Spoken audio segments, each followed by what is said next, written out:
All right, so welcome back, everybody, to the deep dive. And today we are going to take a deep dive into something pretty consequential, Yeah. something that has really kind of reverberated through the years. And we're going to take a look at the meeting between Donald Trump and Volodymyr Zelensky in the Oval Office. Yeah. We've got a ton of material to go through. We've got articles from the New York Times, CNN, Fox News, and that's just the tip of the iceberg. Right. And then we got some social media trends. We got some search terms.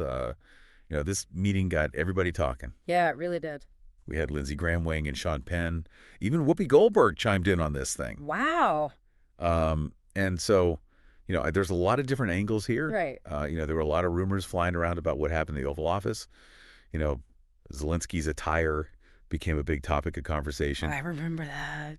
And there was even talk of a shouting match. So Yeah. we're going to try to unpack all of that today, figure out what really went down and why it matters. Yeah. And even all these years later. Absolutely. And I think it's important to remember this meeting didn't happen in a vacuum, right? Sure. Yeah. This was a really tense time in U.S.-Ukraine relations. Yeah. The conflict in eastern Ukraine was already underway, and Zelensky, this was his first visit to the White House as president of Ukraine. Yeah, he was looking for support. Exactly. He needed help against Russian aggression.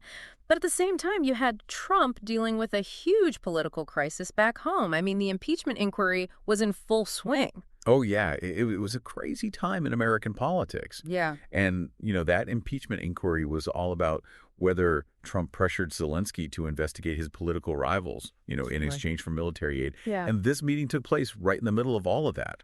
Yeah. So you can imagine the level of scrutiny the whole thing was under. Oh, absolutely. Every word, every gesture was analyzed and overanalyzed. It sounded like this meeting was a total minefield. I mean, how did the news outlets cover it? Were they all on the same page? Oh, not at all. The reactions were totally divided as the American public itself. I can imagine. You had some outlets, particularly those leaning right, like Fox News, they praised Trump's stance on Ukraine. Okay. They focused on his commitment to providing military aid and his tough talk towards Russia. I see. Painting him as a strong leader, standing up to Putin. Okay, but I imagine other news sources had a different take. Oh, absolutely. Outlets like CNN, they were highly critical. They emphasized the potential quid pro quo. Right. They suggested that Trump was more interested in using Zelensky for his own political gain than actually helping Ukraine. Right. They were concerned about the potential abuse of power. Exactly. And, they highlighted the pressure that Trump might have been putting on Zelensky. Wow. It's amazing how one meeting can be interpreted in such wildly different ways. It seems like everyone saw what they wanted to see. Right. That's the nature of politics, especially these days, with the media landscape being what it is. But beyond the partisan interpretations, there were a few specific details about the meeting that really caught everyone's attention. You mean like Zelensky showing up without a suit and tie that was everywhere? Oh, it was everywhere. Zelensky's choice to dress casually for his Oval Office visit was seen by some, like Brett Baer, on Fox News as a breach of protocol. Right, a sign of disrespect. Yeah, exactly. But others saw it as a sign of Zelensky's down-to-earth style, a deliberate move to portray himself as different from the typical stuffy politician. Huh. So even something as simple as clothing can become a political statement. Oh, absolutely. It fed into these broader narratives that were already forming around the meeting. Was Zelensky trying to send a message? Was it a calculated risk? Yeah. It definitely gave everyone something to talk about. And then there were those whispers about a shouting match between Trump and Zelensky. Did anything like that actually happen? Well, there's no official confirmation, and we don't have any video footage of the meeting itself. Right. But some commentators like Brian Glenn claim that things got pretty heated between the two leaders. I can see why that would add fuel to the fire. Trump already had a reputation for being unpredictable, and a shouting match would only reinforce that image. Exactly. These rumors, whether true or not, played into the existing narrative surrounding Trump's personality and leadership style, and they made people question what really went on behind closed doors during that meeting. So we've got this meeting with huge stakes, conflicting interpretations, and even rumors of a shouting match.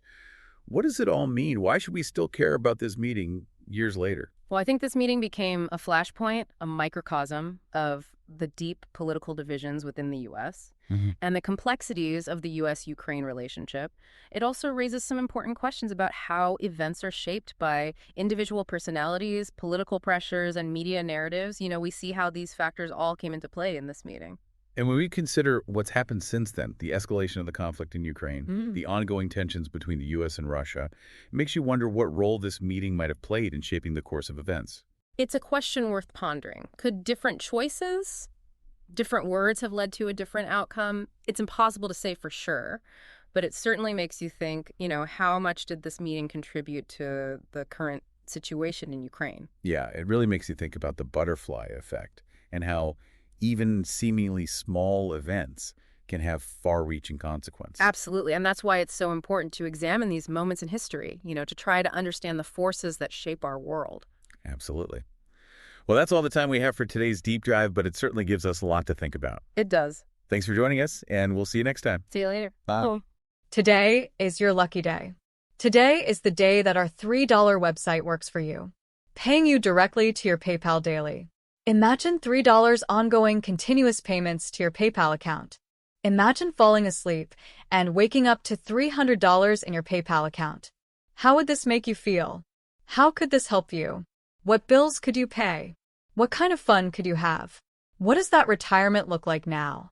All for a one-time payment of $3. This website is DFY done for you, fully built and completely hosted, and never stops collecting payments for you. You have spent $3 on coffee on a regular, but that coffee won't help you create multiple streams of income. Click the link below.